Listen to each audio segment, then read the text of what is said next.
코로나19 확진자가 사상 처음으로 5,000명을 넘었습니다. 오는 7일부터는 면역 저하자를 대상으로 4차 예방접종이 시작됩니다. 대통령 선거 사전투표가 도내에서도 내일과 모레 실시됩니다. 대선이 일주일 앞으로 다가온 가운데 후보 공약에 반영된 지역 현안을 점검합니다. 정부와 석탄공사노조가 전국 3곳에 운영 중인 탄광에 대해 단계적으로 문을 닫기로 잠정 합의했습니다. 구체적인 폐광 대책은 5월쯤 나올 전망입니다. 러시아의 우크라이나 침공을 규탄하며 국제사회가 제재에 나서면서 동해안 수출입에 빨간불이 켜졌습니다. 사태가 장기화되면 교류 위축이 불가피해 보입니다. 안녕하십니까. 뉴스데스크 강원입니다. 도내 코로나19 신규 확진자가 처음으로 하루 5,000명을 넘기며 역대 최다 기록을 또 경신했습니다. 오후 6시 기준 신규 확진자는 원주 1,424명, 춘천 1,265, 강릉 703, 동해 267, 속초 297, 삼척 209, 태백 162명, 정선 84명 등 모두 5,403명이며 누적 확진자 수는 79,348명입니다. 오늘 0시 기준 중환자 병상 가동률은 63.5%입니다. 한편 오는 7일부터 도내에서도 면역 저하자와 요양시설에 한해 4차 예방접종이 시작됩니다.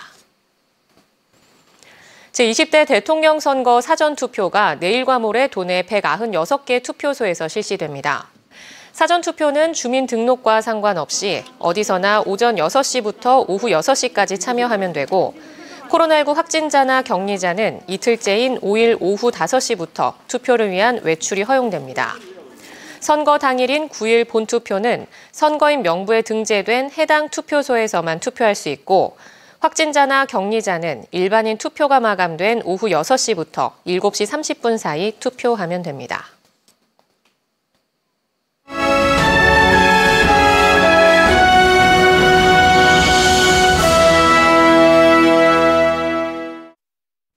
대통령 선거가 엿새 앞으로 다가왔습니다. 어느 때보다 치열한 선거이다 보니 대선 후보들은 지역의 맞춤형 공약을 쏟아내고 있습니다. 지자체들도 지역 현안과 과제를 대선 공약에 반영하도록 강하게 요구하고 있는데요. MBC 강원 영동은 채택된 공약은 무엇이고 아쉬운 점은 없는지 오늘과 내일 이틀간 지역별로 나눠 살펴봅니다. 먼저 강릉 지역 상황을 김형우 기자가 보도합니다. 강릉시는 영동 지역의 중심 도시를 자부하고 있지만 도내 여느 시군과 마찬가지로 인구 감소가 걱정입니다. 관광에 치우친 산업 구조는 거주 인구 중심의 안정적인 경제 기반을 마련하지 못하고 있습니다. 주민들은 공공기관 이전 등의 안정적인 인구 유치 모델을 가장 시급한 과제로 꼽고 있습니다. 우리 강릉에도 제2의 혁신도시가 유치되어야 합니다. 예를 들자면 국민체육공단 같은 올림픽 유산과 융합할 수 있는 형태의 실질적 기관이 유치돼 인구와 소득이 증가할 수 있는 정책을 기대하며 강릉시는 대통령 후보들에게 동해안 거점 도시가 될 수 있는 미래 산업과 교통 인프라 확충 등을 요구하고 있습니다. KTX 영동선과 앞으로 연결될 동해 북부선을 활용한 물류기지와 친환경 국가산업단지 조성을 제1목표로 정했습니다. 동계올림픽 유산을 활용한 메타버스 클러스터를 구축해 미래 산업의 거점으로 육성하고 자연 재난을 탄소 저감으로 해결할 수 있는 환경 시범도시 조성을 바라고 있습니다. 철도라든가 또 이제 도로라든가 이런 것들이 이제 많이 형성이 될 텐데 이런 것들이 제대로 안착이 되려면 지금 말씀드렸던 그 내륙 물류기지 건설이라든가 또 이허브 산업단지가 반드시 대선 후보들도 지역 맞춤형 공약으로 화답하고 있습니다. 후보별로 더불어민주당 이재명 후보는 재생에너지만을 사용하는 강릉 이허브 산업단지를, 국민의힘 윤석열 후보는 강원도 5대 권역별 특화 신성장 산업에서 강릉의 올림픽 유산 활용 메타버스 플랫폼을 구축하겠다고 공약을 발표했습니다. 정의당 심상정 후보는 최근 강릉 선거 유세에서 건설 중인 석탄 화력발전소를 백지화하고 강릉에 국립재생에너지연구소를 설립하겠다고 밝혔습니다. 대부분 후보들은 동해 북부선 조기 건설 등 철도망 구축을 중점적으로 공약으로 발표했는데 해양을 중심으로 한 관광 레저와 휴양 공약은 재탕 3탕에다 구체적인 실행 계획이 제시되지 않아 아쉬운 대목입니다. MBC 뉴스 김영호입니다. 다음은 폐광 지역인 태백과 정선 지역입니다. 이들 지역에선 차기 정부가 제대로 된 대체 산업을 마련해 침체된 지역 경제에 활력을 불어넣어주기를 바라고 있습니다. 또한 지역의 수건인 열악한 교통망도 빨리 개선해 줄 것을 요구하고 있습니다. 이하라 기자입니다. 지난 1989년 석탄 합리화 조치 이후 끝없는 쇠락의 길을 걷고 있는 태백시와 정선군. 두 시군은 2045년까지 연장된 폐특법을 기반 삼아 지역 경제가 회생할 토대가 마련되길 기대합니다. 특히 태백시는 현재 운영 중인 탄광을 대신할 대체 산업 육성이 절실한 상황입니다. 이 때문에 대선 후보들에게도 국가 미래 면역치료 의료단지와 LNG 발전소 유치, 폐광 지역 주민 기본소득제 도입, 신재생에너지 클러스터 조성 등 앞으로 지역의 생존을 담보할 대책 마련을 요구했습니다. 정부의 탈석탄산업 정책에 대응하여 산업위기 선제대응 지역 지정을 비롯한 탄광지역 진흥사업으로서 지역 자원의 활용한 대체 산업을 육성할 계획을 가지고 있습니다.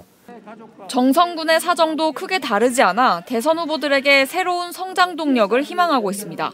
특히 강원랜드에 전적으로 의지하고 있는 지역 현실에서 빨리 벗어나야 한다는 절박감이 있습니다.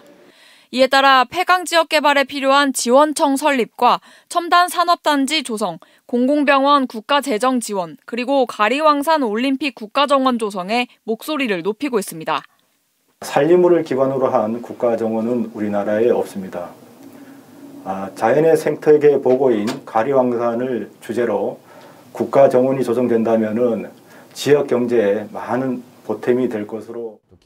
대선 후보들도 폐광 지역의 현실을 반영한 공약을 이미 약속했습니다. 이재명, 윤석열 두 후보는 청정 수소산업단지와 국가면역의료단지 특구 조성, 강원랜드 세계화와 첨단 산림, 농업단지 조성을 공통 공약으로 내세웠고 에너지전환 모범도시로의 전환 적극 지원, 폐광 지역 내국인 면세점 설치 등의 차별화 공약도 약속하고 있습니다. 심상정 후보는 산림자원을 활용한 관광산업 육성은 필요하다고 말했습니다. 여기에다 폐광 지역 주민들의 오랜 수건인 교통망 개선에 대해 이재명, 윤석열 두 후보는 영월 삼척 고속도로 조기 착공을 공통 공약으로 내세웠지만 심상정 후보는 관련 공약이 없었습니다. 다만 유력 대선 주자들은 나름대로의 차별화된 공약을 일부 내세우며 주민들의 표심을 공략했습니다. 하지만 폐광개발지원청 설립 등 폐광 지역 중요 과제는 대선 공약으로 채택되지 않은 데다 상당수의 공약들도 선거 때마다 재탕되고 있다는 점에서 아쉬움도 있습니다. MBC 뉴스 이하라입니다. 석탄공사 노조가 가행광산의 단계별 조기 폐광을 정부와 잠정 합의했습니다. 대한석탄공사 노동조합은 어제 석탄공사에서 열린 노사정 협의체 회의에서 2023년 전남 화순광업소, 2024년 말 태백 장성광업소, 2025년 말 삼척 도계광업소 순으로 단계별 조기 폐광에 잠정 합의했다고 밝혔습니다. 석탄산업법에서 정한 폐광 대책비 이외에 특별 위로금을 노동자에게 지급하기로 하고 구체적 액수는 오는 5월까지 협의해 나갈 예정이라고 덧붙였습니다. 석공노조는 정부의 폐광 정책에 반발하며 총파업을 예고한 지 일주일 만인 지난달 17일부터 산업통상자원부 등과 조기 폐광과 폐광 대책비 지급에 대한 물밑 협상을 벌였습니다. 러시아의 우크라이나 침공으로 서방 국가들이 러시아에 대한 제재에 나서면서 우리나라도 금융 제재 등에 동참을 결정했습니다. 도내에서 러시아와의 교류가 이루어지고 있는 동해양의 수출입 위축이 우려되고 있습니다. 배현한 기자가 보도합니다. 러시아의 우크라이나 침공 이후 EU와 미국 등의 서방 국가에서는 러시아 제재 조치를 확대하고 있습니다. 한국도 러시아와 금융거래를 중단하는 제재 조치에 동참하면서 교역에 나서고 있는 업체들과 지자체의 긴장감도 커지고 있는 상황입니다. 이에 따라 동해양을 통한 러시아 수출입 활동은 물론 페리어 운항에도 영향을 미치지 않을까 우려가 나오고 있습니다. 지난해 동해양을 통한 러시아 수출액은 9,700만 달러로 2013년 이후 최고치를 기록했고 국가별 수출액도 미국과 중국의 뒤를 이어 세 번째를 차지했습니다. 전문가들은 한국의 러시아 제재 조치의 적용 방식과 기간 등에 따라 동해양을 통한 무역 교류가 타격을 입을 수 있다고 말합니다. 수출업자들이 수출 대금을 이제 회수를 할 수가 없고 수입업자들 마찬가지로 수출 대금을 송금을 할 수가 없기 때문에 동해양을 이용한 러시아 무역이 올스톱이 될 수도 있다 이렇게 보고 있습니다. 동해안과 러시아 극동 지역을 오가는 카페리오는 정상 운항을 하고 있지만 일부 선적이 취소되며 운행 선사 역시 상황을 예의주시하고 있습니다. 현재까지는 이상 없이 진행하고 있어요. 이제 이쪽에서 뭐 차를 팔거나 화물을 보내시는 분들이 저쪽에 이제 대금을 제때 은행 제재 때문에 못 받으시니까 좀 물량이 캔슬되거나 그러는 일이 생기겠죠. 오늘부터는 조금씩 생기고 있는데. 한편 주로 동해안을 통해 수입되고 있는 러시아산 대게와 명태, 대구와 명란 등의 수산물 역시 사태가 장기화될 경우 수입 차질이 예상되고 있습니다. MBC 뉴스 배현환입니다. 지난해 해양수산부 공모사업으로 선정돼 2024년 완공을 목표로 하는 스마트 양식 클러스터 사업이 당초 일정보다 더디게 진행되고 있습니다. 사업 계획을 검토받는 과정에서 일부 보완해야 할 점이 있었기 때문인데 강원도와 민간업체 측이 사업 추진에 차질을 빚지 않기 위해 안간힘을 쓰고 있습니다. 이용 기자가 보도합니다. 스마트 양식 클러스터 사업은 연어 양식 연구시설인 테스트베드와 대규모 양식 산업단지를 만드는 것으로 지난해 해양수산부의 공모사업에 선정됐습니다. 연구시설은 강릉에, 양식 산업단지는 양양에 짓는데 사업비만 2,400억 원이 투입됩니다. 연구시설과 양식 산업단지의 기반 조성은 강원도가 맡고 양식장 건립은 동원산업이 맡아 추진하고 있습니다. 당초 승인 절차 등을 일찌감치 마치고 올해 상반기 착공할 계획이었지만 사업의 제동이 걸리면서 속도가 늦어지고 있습니다.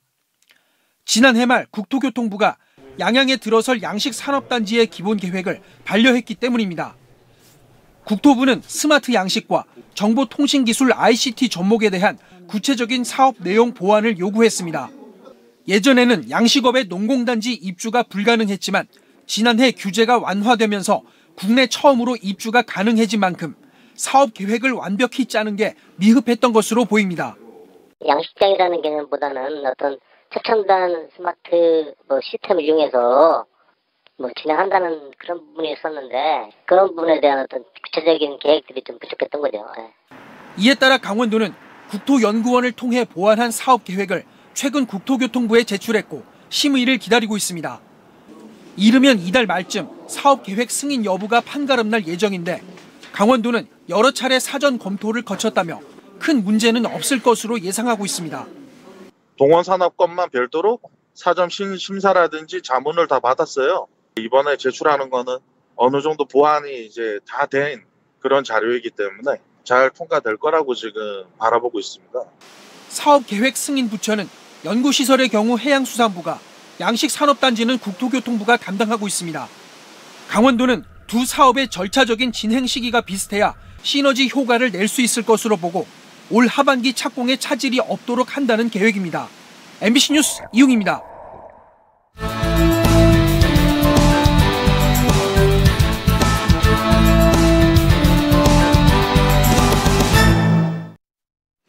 현직 시의원이 SNS에 현직 시장의 실명을 거론하며 허위 사실을 공표한 혐의로 선거관리위원회에 고발됐습니다.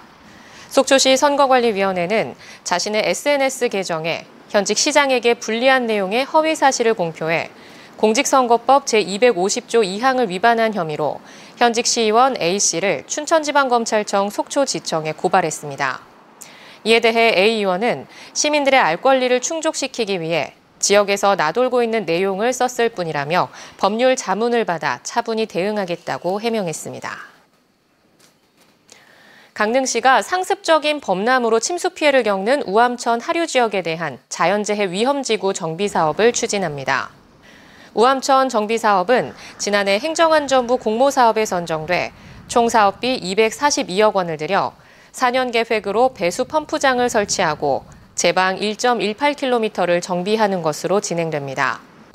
강릉시는 지난달 실시 설계 용역에 착수했으며 현장 조사를 마친 후 앞으로 주민 설명회에서 사업 필요성과 추진 방향을 고민하겠다고 밝혔습니다. 삼척시와 삼척블루파워, 삼척시니어클럽이 지역 어르신 일자리 창출과 복지 향상을 위해 상호 협력하기로 하고 업무 협약을 맺었습니다.